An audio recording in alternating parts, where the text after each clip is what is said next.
बिस्मिल्लाहिर्रहमानिर्रहीम। अस्सलाम वालेकुम व्यूअर्स, मेरा नाम हुरम शिदात है और आप सबको अपने यूट्यूब चैनल से खुशामदीद कहता हूँ। आज एक मरतबा फिर से एक इंतहाई इम्पोर्टेंट और इंटरेस्टिंग वीडियो लेकर आपकी खिदमत में हाजिर हूँ।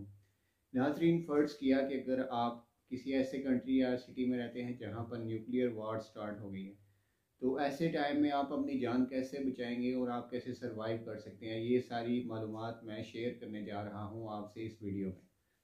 तो फर्स्ट ऑफ ऑल, जैसा कि आपने आज की न्यूज़ में भी देखा होगा कि रशिया के प्रेसिडेंट व्लादिमीर पुतिन साहब ने अपनी आर्म्ड फोर्सेस के स्ट्रेटजिक डिवीजन को ये खबरदार कर दिया है, हाई अलर्ट पर ले गए हैं कि वो अपने न्यूक्लियर वेपन्स को बिल्कुल रेडी रखें और उन्हें किसी भी वक्त हमें इस्तेमाल करना पड़ सकता है। और बड़े बड़े मिसाइल्स रशिया की सड़कों से यूक्रेन में दाखिल होते हुए मीडिया पर देखे जा सकते हैं।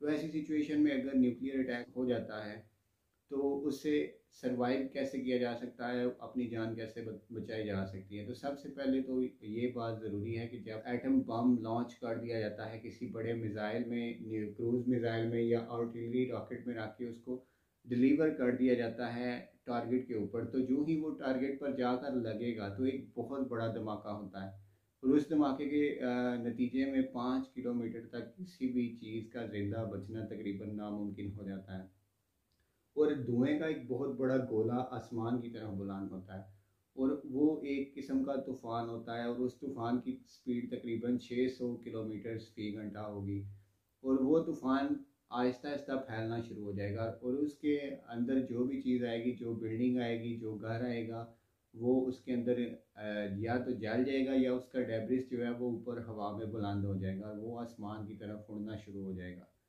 इन 15 मिनट्स में जो सर्वाइवर है, जो बंदा अपनी जान बचाना चाहता है, उसके लिए सबसे ज़्यादा ज़रूरी है कि वो भागकर कोई बड़ी बिल्डिंग में जाकर पनाह ले और जो उस बिल्डिंग के अंडर द सरफेस जो ग्राउंड फ्लोर्स हैं या जो नीचे तय खाने बने हैं, पार्किंग वगैरह जो ज़मीन से नीचे होती है, उस जगह पर अपनी जान बचाने के लिए जाना पड़ेगा। और वहाँ जाने के लिए सबसे ज़्यादा ज़रूरी चीज़ ये है कि उस बंदे के पास कम से कम 72 घंटे का, 3 दिन का खाने पीने का सामान मौजूद हो और उसके पास एक एक्स्ट्रा ड्रेस मौजूद हो और बाहर की मालूमात न्यूज़ सुनने के लिए कम से कम एक रेडियो का होना ज़रूरी है, क्योंकि जो ही एटॉमिक वॉर शुरू होगी, न्यूक्लियर अटैक हो जाएगा, तो टीवी स्टेशंस वगैरह ये सारी चीज़ें, मोबाइल फ़ोन, इलेक्ट्रिसिटी, ये सारी चीज़ें बंद हो जाएंगी। ये सारा सिस्टम यकदम शट डाउन हो जाएगा और सब कुछ बंद होने की वजह से इंफॉर्मेशन मिलना नामुमकिन हो जाएगा, राब्ता नहीं रहेगा। तो आपने 72 घंटे दुनिया से कट कर अंडर द सरफेस गुजारने होंगे और उसमें आपने खाना पीना भी है।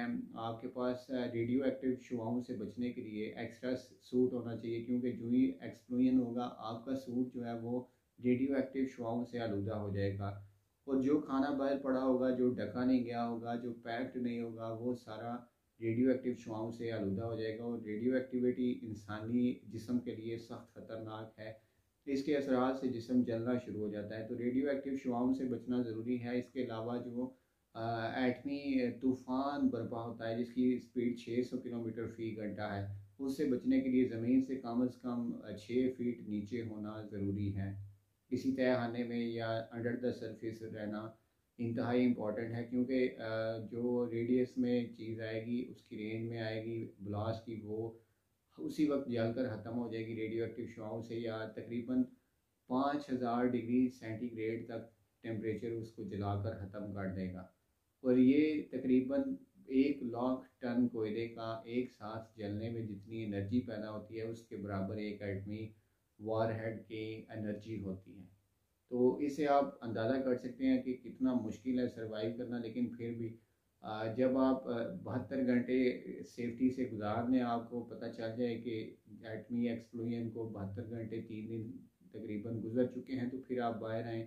रिहेबिलिटेशन के जो सेंटर हैं, जो फोर्सेस होंगी, वो तब तक पहुंच चुकी होंगी, उनसे रब्ता करने की कोशिश करें और फौरी तौर पर एटॉमिक रेडियो एक्टिविटी वाले एरिए से भागने की कोशिश करें। कोई गाड़ी लेकर, गाड़ी ना मिले, पैदल सफ़र करना शुरू कर दें या किसी भी दोस्त के साथ अगर बैचअप हो जाता है तो वहाँ से निकलने की कोशिश करें और किसी सेफ जगह पर पहुँचें।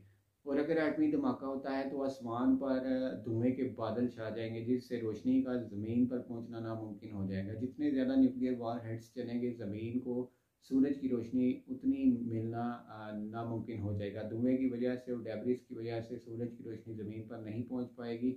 इस वजह से सर्दी और माइनस टेम्परेचर ज़मीन पर हो जाएगा और एक मसनूई किस्म की बर्फ़बारी का समा नज़र आएगा। तो आपके पास कम से कम माइनस टेम्परेचर में सर्वाइव करने का भी बंदोबस्त होना चाहिए। और इसके साथ साथ खाने पीने की चीज़ें जो हैं वो भी ये सोच कर रखनी चाहिए कि इतने ठंडे मौसम में खाने पीने की चीज़ें जो हैं वो भी मौसमी ज़रूरियात को पूरा करें, इंसानी जिस्म का ख्याल रख सकें। ये सारी जो खौफनाक किस्म की चीज़ें हैं, ये बिल्कुल एटमी हमले के असरात के तौर पर सामने आती हैं जो ही एटमी धमाका होता है। तो सर्वाइव करने के चांसेस तो बहुत कम है, लेकिन ये एक अवेयरनेस के लिए मैसेज था जिसे मैंने इम्पोर्टेंट समझा कि अपने व्यूवर्स के साथ शेयर करना चाहिए। यूरोप के लोग वार के बारे में काफ़ी ज़्यादा अवेयरनेस रखते हैं, लेकिन हमारे यहाँ एशिया में मैंने देखा है कि लोगों के पास इतनी अवेयरनेस नहीं होती कि एक वार में आपने कैसे सरवाइव करना है। तो ये कुछ इंपॉर्टेंट इन्फॉर्मेशन थी मेरे पास, मैंने सोचा आप अपने व्यूवर्स के साथ शेयर करूँ। उम्मीद करता हूँ कि आपको ये वीडियो पसंद आई होगी।